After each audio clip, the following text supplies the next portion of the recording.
So we'll build systems of computers. Truth of the matter is it's already happening. I have one chip here. The chip is made by Hughes. The system's being built by Goodyear Aerospace for NASA. This particular chip has 8 processors on it. They're lined up 4 and 4. You may want to look at it afterwards. I'll have it here. There are 8 processors on that chip. The system consists of 128 by 128 processors. 16,384 processors all in one system. They call it the multiple parallel processor. Now, of course, you might think that's going to fill a room like Mark I did. Not at all. All the processors are in one cabinet. Second cabinet holds all the input, output, and controls. Third cabinet is a PDP 1134, because obviously you have to have a computer if you're going to manage 16,000 computers. Each pixel from a Landsat photograph will go to one processor. Pixel includes position, color, intensity, everything else that you know about that pixel, and can communicate with the surrounding pixels. It's to be used to hunt for oil and minerals and stuff like that there.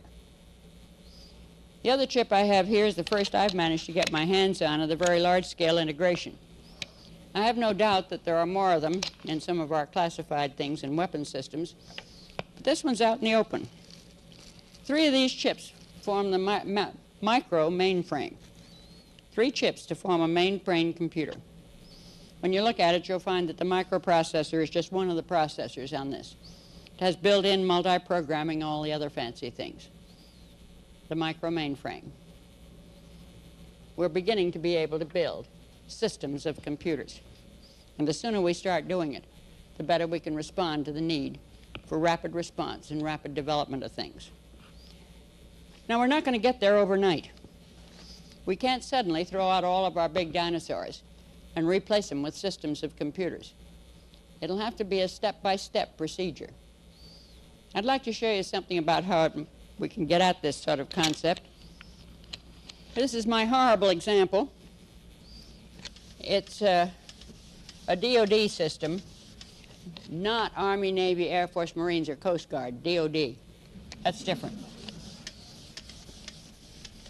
They went out and bought themselves a 256K computer. And of course, they were going to put great big problems on it. Along came the manufacturer and said, you can't run that thing without an operating system.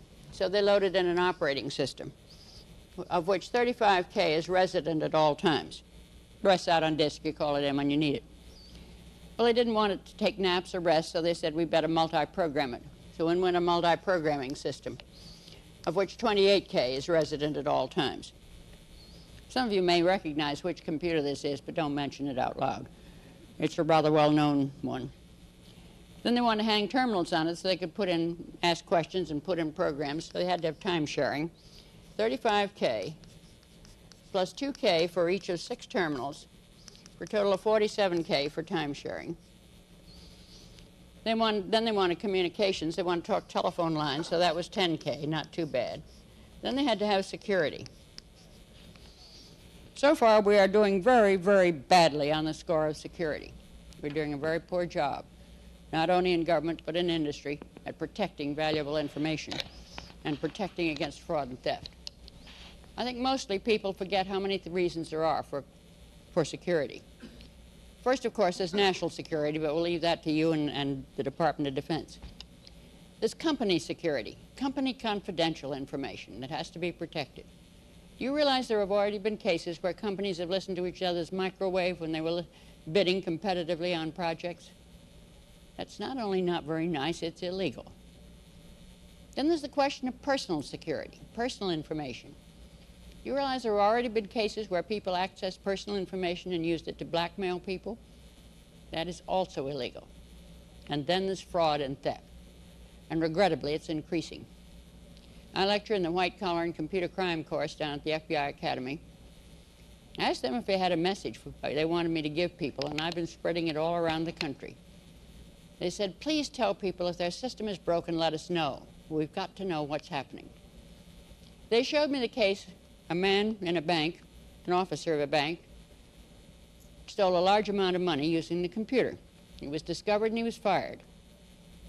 But the bank didn't want the stockholders and depositors to know they'd lost all that money, so they covered it up. So he threatened to go to the newspapers unless they gave him a letter of recommendation. And they did.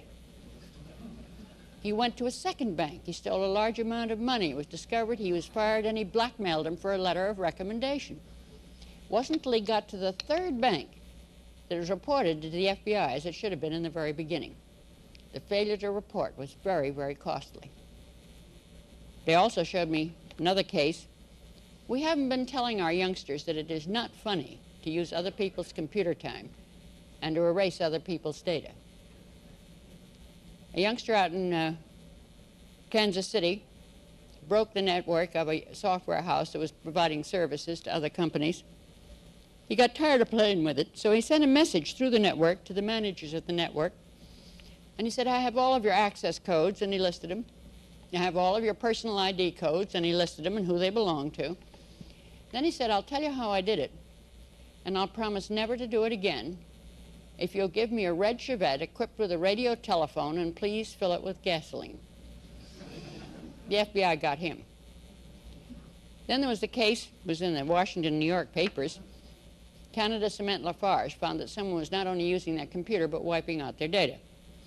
So they called in the Royal Canadian Mounted Police and Bell of Canada, and the calls were traced to the border. They called in the FBI and Mother Bell, and the calls were traced to the Dalton School in New York City. The offenders turned out to be 4 12-year-old boys, now known as the Dalton Gang. So I said to the FBI, well, what are you going to do with all these youngsters? And they muttered about juvenile delinquents. I said, oh, don't do that. Make them work for us. They might be able to make the worldwide military command and control system work.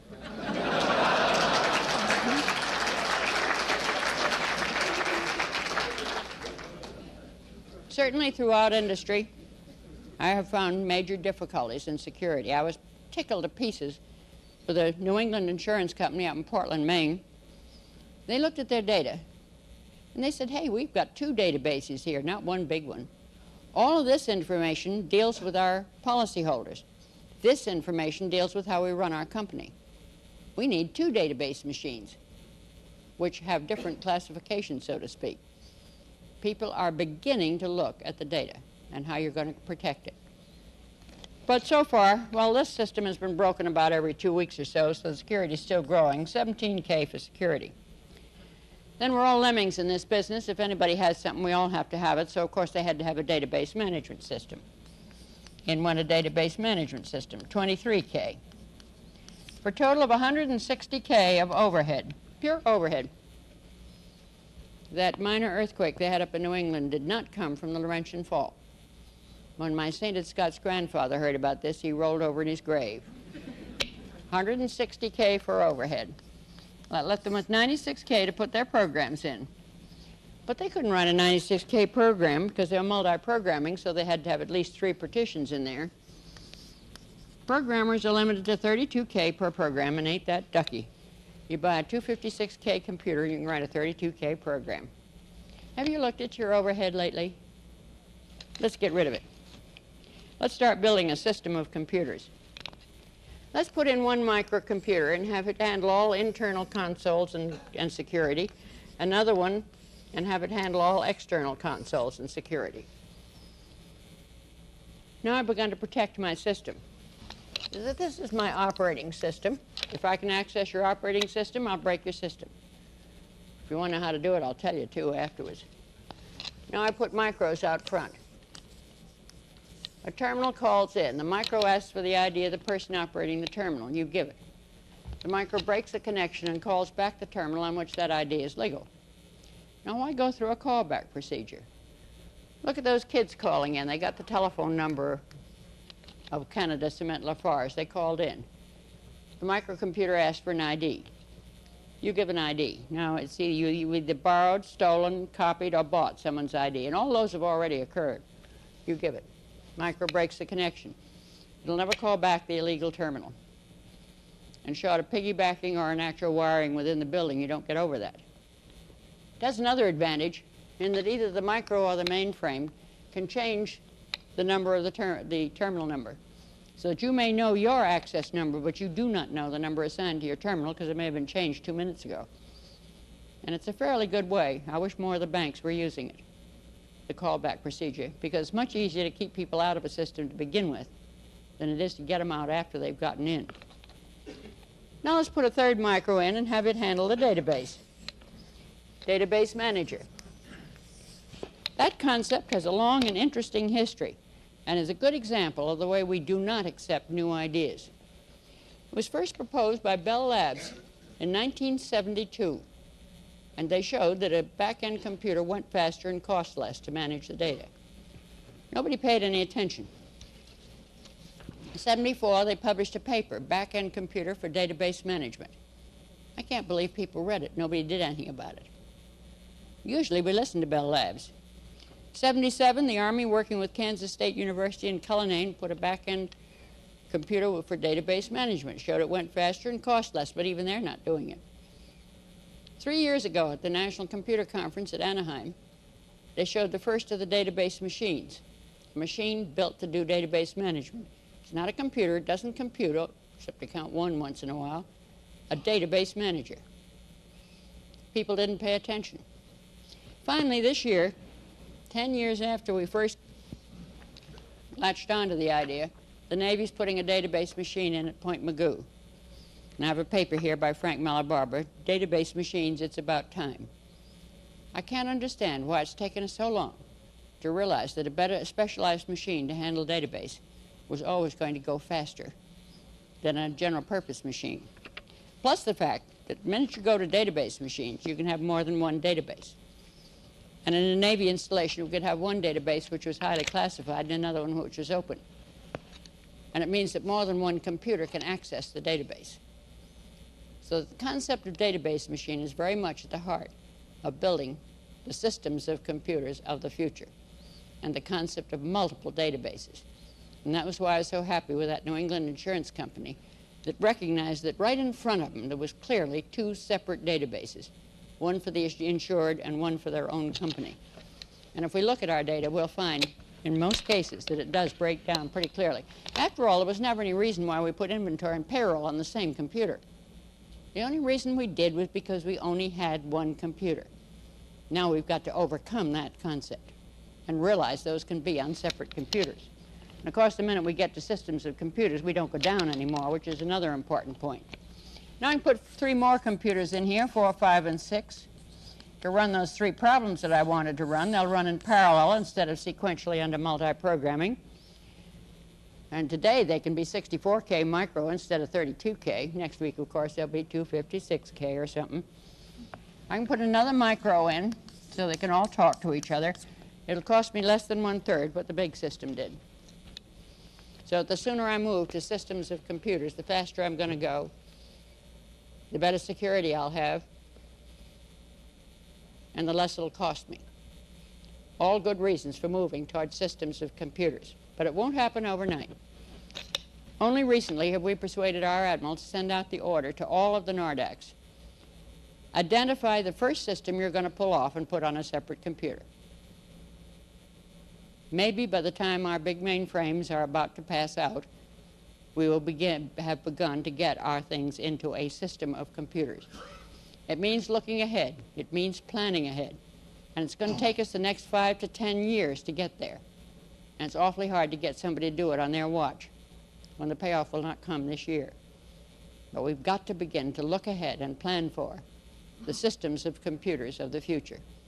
And I hope at least one of you will get a set of those nice gadgets they use in chemistry and start constructing a system of computers. And you can even have different kinds of bonds between them, one of which you know is classified, the other's not, and so on and so forth. I think you'll have lots of fun starting to design the systems of computers of the future. Well, so far I've talked only about data and hardware. We've got to do something about software. One of the big cries today is that software costs too much and you can't maintain it. Combination of a proof by Dr. Haney and my crew, we developed a technique which has paid off in a rather big way, particularly from the point of view of maintaining a system. Now, Dr. Haney proved something rather interesting. you may want to repeat it to your programmers. It's very good for them. Programmers tend to believe something that's mathematical. So if you can get a mathematical proof, they're much more apt to believe it than all the orders in creation. Dr. Haney said, suppose I have a piece of a program and I make a change in it. Do I have enough programmers here to know what happens when you do that? You probably have to make another change. The darn things ripple. All right, he said, let P be the probability that if I make a change, it causes another change. Then he said, I'd like to know, on the average, how many changes do I have to make as a result of that first change? Well, that's the expected value. The statisticians have told us how to compute it. E is the first change, plus the second change times the probability that I have to make it, P. But sometimes the second change causes a third change, P squared. Sometimes the third causes a fourth, P cubed. It's the infinite series. But probability is always 1 or less. So the mathematicians have told me that in that case, the sum of that series is 1 over 1 minus P. So if I have some real good applications programmers, if the chances as they make a change is going to be 1 in 10 that they'll have to make another change, this becomes 1 over 1 minus a tenth, 1 over 9 tenths, 1.111111, which looks like something I can live with. But I practically never have a system which consists of only one module. So now let's have another module. And now I'll behave like a normal mathematician. This is the ith module, and this is the jth module. And now Pij is the probability that if I make a change in the ith module, it'll cause a change in the jth module. I change something in the selector, it upsets the I.O. Now I'd like to know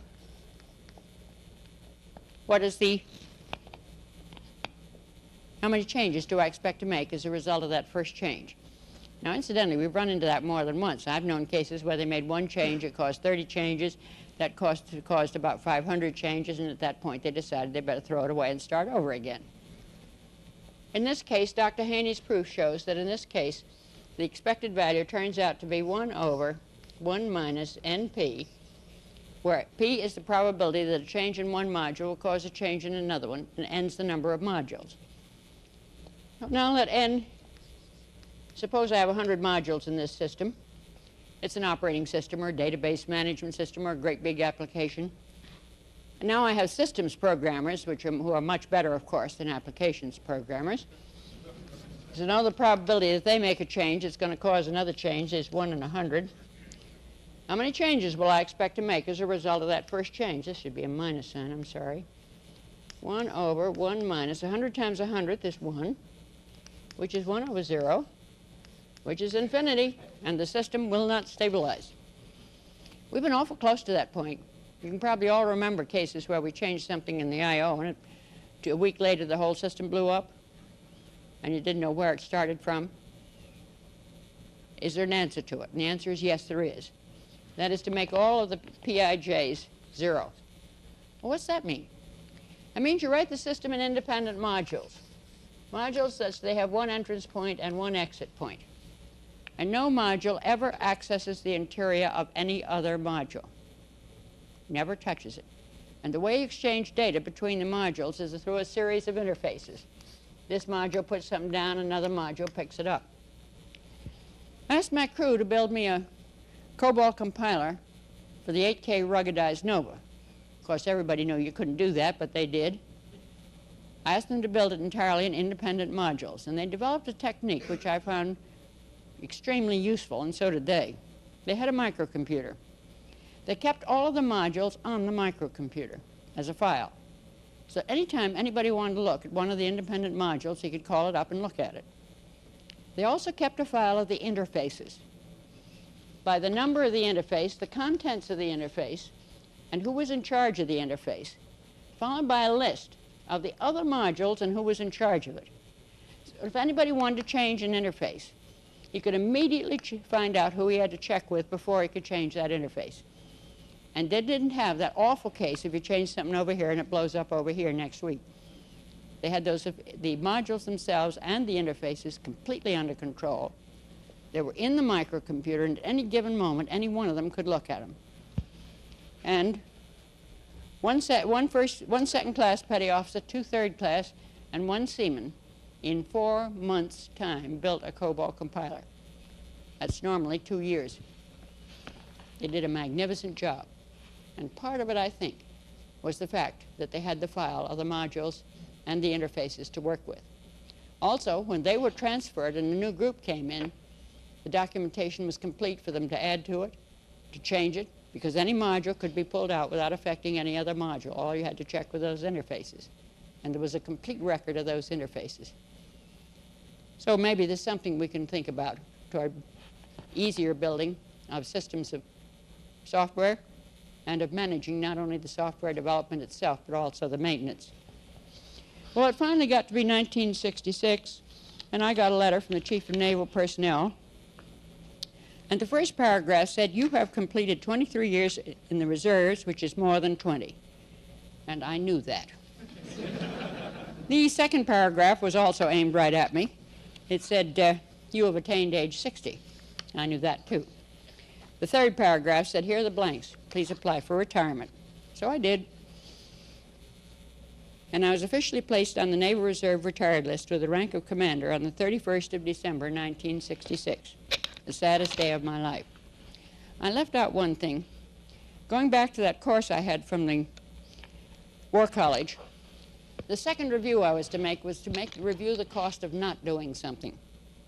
Now, we did that for all the islands. We looked at the cost in men and material of taking an island. Then we looked at the consequences of bypassing the island. And some we took, like Saipan and Tinian. Others we bypassed, like Truk. That study was always made. What is the cost of not doing this? I've long advocated the use of the standard high-level languages. And I'd go to one of our data processing installations and say, "Why aren't you using standard COBOL instead of all those bells and whistles the vendor gives you?" "Oh, we get a few extra bits and bytes," or something like that, or microseconds. I said, "Have you looked at the cost when you go to the next computer? Cost of conversion?" "Well, we'll think about that later." I finally decided that I had to find somebody that would really scare people.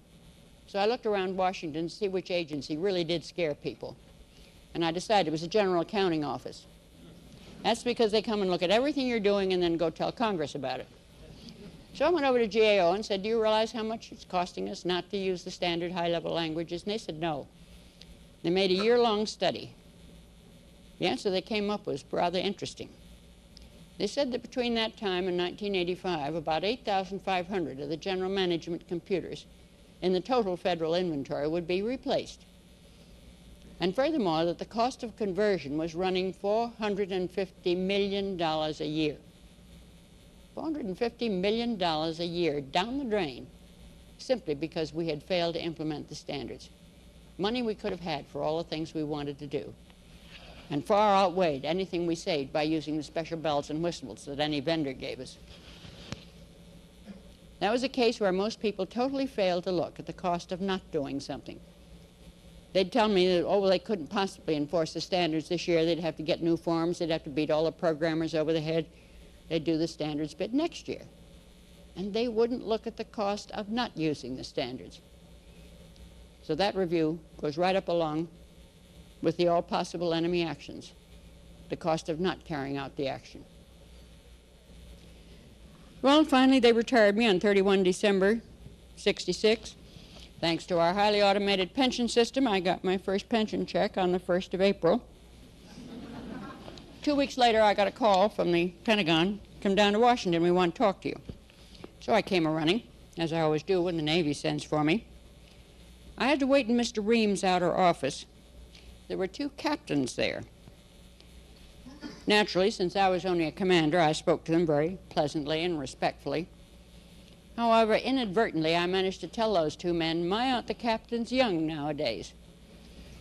One of them turned out to be my new commanding officer, so I started on the right foot. Mr. Ream took one look at me and said, "The Navy payroll's been written 823 times. This has got to stop." So naturally, I said, "Yes, sir." It ended up he asked me to return to active duty with a job of standardizing the high-level languages and getting the whole Navy to use them. I noticed how the first half of that job was finite. The second was infinite. But I'd be very glad to make a start on it. And so I reported on the 1st of August, 1967, on 6 months temporary active duty. And so far, it is the longest 6 months I've ever spent in my entire life. As for Navy personnel, they gave me 2 Navy men, DP3s, a civilian and a secretary, an office in the 5th deck of the Pentagon. That's the attic, slant roof, escalators go to the 4th deck, and you hike to the 5th. They gave us each a desk and a chair and a pad and a pencil. Standardized the high-level languages, start with COBOL. No cards, no tapes, no computer, and no budget. Well, since I was initiating a new Navy activity, the first thing I did was go out and buy a coffee urn. The second thing I did was teach my new crew the things the chief had taught me during World War II. And I'd like to assure you that our new Navy men and women are just as good as any World War II man ever was. It only took them 2 weeks to completely furnish the office. The only day we nearly got in trouble, they turned up with a coffee table like they have down in the secretary's office. The captain took one look at it and said, "Where'd you get that?" But I remembered what to do. I just stood perfectly straight and said, "Captain, it wasn't bolted down." So that became one of our mottos: if it isn't bolted down, bring it home. In fact, we did so well that the junior officers at NAV Cossack eventually gave us our own flag. It's a beautiful nylon boat flag with grommets and everything on a pole beside my desk. And it's a skull and crossbones. And to the best of my knowledge, we were the only office ever in the entire Pentagon to openly fly the Jolly Roger and operate under its aegis. Of course, I also taught my crew that when we go out to get something, always liberate from the Air Force first, because they have everything and don't know how much they got. Second, if you can't get it that way, try the Army, because they have almost everything and they can't count. And there's no use trying to liberate anything from the Seabees or the Marines, because they liberated it to begin with. We survived, one way or another, on no budget. We had no money to buy computer time. We lived on the slack in the Pentagon computers. No good chief operator will ever schedule a computer 24 hours a day, 7 days a week. He leaves 5 minutes here, 10 there, 15 there for the things that happen when you operate systems of computers. If he didn't need his slack time, my crew made friends with every chief operator of the Pentagon. I never knew how they got in some places, and I didn't ask. They'd call us and say, "Can you use 5 minutes? Can you use 10 minutes?" That meant our programs had to run on anybody's computer, because everybody knew you couldn't do that. Except my crew didn't know you couldn't do that. One third-class petty officer wrote a program, low-level COBOL. It asks you which computer you're on. You can say anything from Apple to Amdahl, 370, 3500, whatever you got your hands on. And as it enters the remainder of the program, it enters the control cards and special names, and you run that computer. And you can write programs that'll run on anybody's computer. And the entire sets of test routines for both COBOL and Fortran compilers have been run on everybody's computers. There's no excuse for not writing programs that are portable. Well, that solved our problem of computer time. And we began to develop the test routines, first for COBOL, later for Fortran. 2.5 years later, I was invited to give a presentation for the Secretary of the Navy. It was going to be the Secretary of the Navy, Assistant Secretary, Chief of Naval Operations, Chief of Naval Materiel, all the Vice Admirals. Oh, they rehearsed me for 2 weeks ahead of time. I went through one dry run after another till I was letter perfect. We finally got to the great morning, and I was walking down the corridor beside the executive corridor beside the captain. He looks down at me and says, "First time a woman ever gave a presentation in that room." That was so I'd feel more at ease, more comfortable. He let me get about 10 feet further, and he says, "First time anybody below the rank of captain ever gave a presentation in that room." He had me in good shape when I got there. So the first thing I did was break from the speech and tell the secretary it was just as well we hadn't had a budget. Because if we had had one, I'd still be filling out the papers to get our first hour of computer time. But I managed to get through to the end, and he was a charming gentleman. He thanked me, he congratulated me, and then he said, "Is there anything we can do to help you?" Now, I hadn't been briefed on how to respond to that question, so naturally I waded right in and said, yes, I wanted 2 more DPs, 2 more programmers, and $20,000 to survey the users of COBOL to find out what they needed next. He said he'd see what he could do about it, and that whole room collapsed in one roar of laughter. Boy, did I get out the door. I looked at the captain and said, "Well, what did I do this time?" He said, don't you realize nobody ever asked for less than 20 million in that room before? So we got 2 more DPs and $20,000, only to run into a major problem with our DPs in the Pentagon. We found there was a large number of civilians and even some officers who were not about to listen to a young man or woman who wore a sailor suit. It got so bad that the captain finally said, we will have to take them out of uniform. I don't think I ever regretted anything more than the day I had to tell those youngsters, take off your uniforms so that people will listen to you. I tried to make up for it. I personally paid for having cards printed for each one of them with a Navy seal on it, and I made them all managers. Mr. George N. Baird, manager, test, and evaluation. Boy, that had a marvelous effect on the civilians. They're very respectful of managers. It even had a good effect on some of the officers, particularly Army. I find we have a very bad habit of underestimating our young people. I think we totally fail to recognize how much more they know than we knew at the same age. I can make the comparison. They've had radio and television all their lives long for both information and misinformation. I didn't have a radio set till I was a senior in high school. I built a crystal set. I didn't have a vacuum tube set till I was a senior in college. It was the year the superheterodyne circuit first came out. I knew man would never walk on the moon. They know he has. They know all about jet airplanes. They can't remember their first flight in an airplane. They were taken on a jet to visit their grandparents when they were babies. I didn't fly in an airplane till I was a sophomore in college. I spent $10, and that was a heck of a lot of money in 1925. I went up in an open cockpit biplane built out of wood and linen and wire. And it went up about 150 feet and floated along about 80 miles an hour. I'd be scared to death to go near it today. They know all about jets. I was reminded of this not long ago because I was walking out to take Allegheny's itty-bitty commuter flight from Washington to Philadelphia. I guess it's Ransom Airlines now. And there was a young man beside me. He was looking up at that plane. Finally, he turned to me and he said, is that thing safe? And I said, yeah, why not? He said, I've never flown in a prop plane before. We have a whole generation that's never flown in prop planes. We've totally forgotten how much more they know than we knew at the same age. On the other hand, they're no more mature than we were at the same age. And they're looking for something which they cannot always put in words. And I've seen it across the country as I've talked at schools and colleges and to our young people. What they're looking for is positive leadership. I mean leadership in the old Navy sense. It's a two-way street. It's loyalty up and loyalty down. It's respect for your superior and keep him informed of what you're up to, and take care of your crew. We've forgotten that. We think leadership only comes from some guy up there at the top. It's everybody's job. It's everybody's job to take care of their crew. For example, I decided that the youngsters coming through my group, that every one of them should be able to get on his feet and give a report and not once say, you know.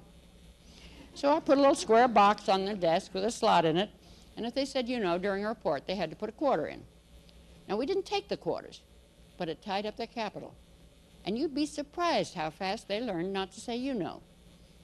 I also decided that every one of them must be able to write a report and correct English statements and spell all the words correctly. I bought 5 dictionaries. It also meant a lot of extra time for me with the red ink at nights and weekends and then explaining for the changes. Yet before they left, every single one of those 50 or so youngsters was able to give orally and in writing a correct report in good English and spell all the words correctly. I think we forget that the 4- and 5-year-olds are learning arithmetic, the little professor. The 6-year-olds are getting speak and spell. You better look out. There's going to be a generation coming that'll know how to spell. The 7-year-olds, of course, are learning basic, running the computers. I know one man that bought a computer and took it home. His son is teaching him basic. His son's 7. Of course, I know another guy that took a computer home. Now he has to apply to his 3 children for computer time. They're tremendously bright, and they're out there, the brightest youngsters we have ever had. Now, they're not coming from the 2 coasts and the big cities. They're coming from farm country where they still believe you have to work to earn something and work to learn something. North Dakota, South Dakota, Idaho, Wyoming, Utah, Nebraska, Kansas, Kentucky, Tennessee, northern Alabama, northern Georgia, southern Indiana, southern Illinois, West Texas. They're coming from out there in the farm country where they still have good schools. And they still believe you have to work to learn something. They're out there, the brightest we have ever had. And yet somewhere in the last 30 years we lost that word leadership. We went overboard for management, partly under the influence of Mr. McNamara, partly under the business schools. We concentrated on this quarter's bottom line, this year's fitness report. We forgot to look ahead for the next 5 years for any enterprise. And we lost that concept of leadership. Loyalty up and loyalty down. It's the one thing those youngsters are looking for. You can't do it all by management. If I had a Marine standing here beside me, what he would say would be, when the going gets rough, you cannot manage a man into combat. You must lead him. And I think he would further add, you manage things.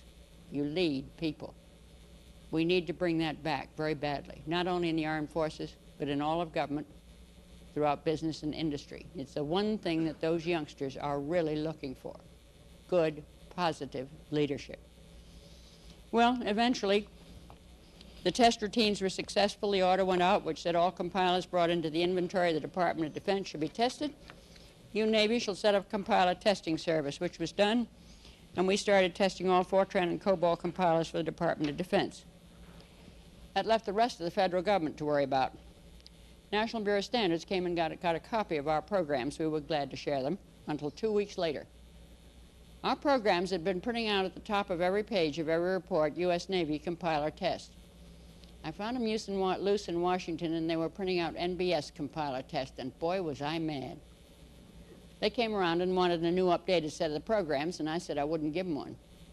I was promptly told that politically I must cooperate with the National Bureau of Standards. So I thought it over for 2 whole days. And I finally gave them a new set of the programs, and as I did, I promised them, if they again attempted to change U.S. Navy into NBS, it would blow their operating system off their computer. Well, eventually we held a peace conference and exchanged our prisoners of war. And the National Bureau of Standards delegated to the Navy the job of testing all COBOL and Fortran compilers for the entire federal government. That continued till about 2.5 years ago. At that time, the Appropriations Committee of the House of Representatives made a horrifying discovery. They discovered, to their horror, that the Navy was performing a federal function. In their completely horrified state, they picked the compiler testing service out of the Navy and put it over in the General Services Administration. Now, I might be real worried about them over there, except I trained them all. They're all ex-Navy. I think they're doing all right. Since they got over there, they've gotten all new offices, all new furniture, and 2 new computers. Every 3 months, they put out a certified compiler list, which lists all compilers which have been tested and certified to meet the ANSI specifications, all the way from Apple to Amdahl and everything in between. And there is a COBOL for Apple, and it has passed the standards test. For both COBOL and Fortran, they're all listed, and you can even get the details of the test. Most of them cost around $8 or $9 for the complete details of the test of any given compiler. So, at last, we're beginning to be able to implement the standard high-level languages. I'm tremendously proud of what those youngsters have accomplished. 2 of them received the Navy Achievement Award for leading the development of those test routines. One received the Navy Achievement Award for leading the development of the COBOL compiler for the 8K ruggedized Nova. We're particularly proud of one member of the group. She finished her courses.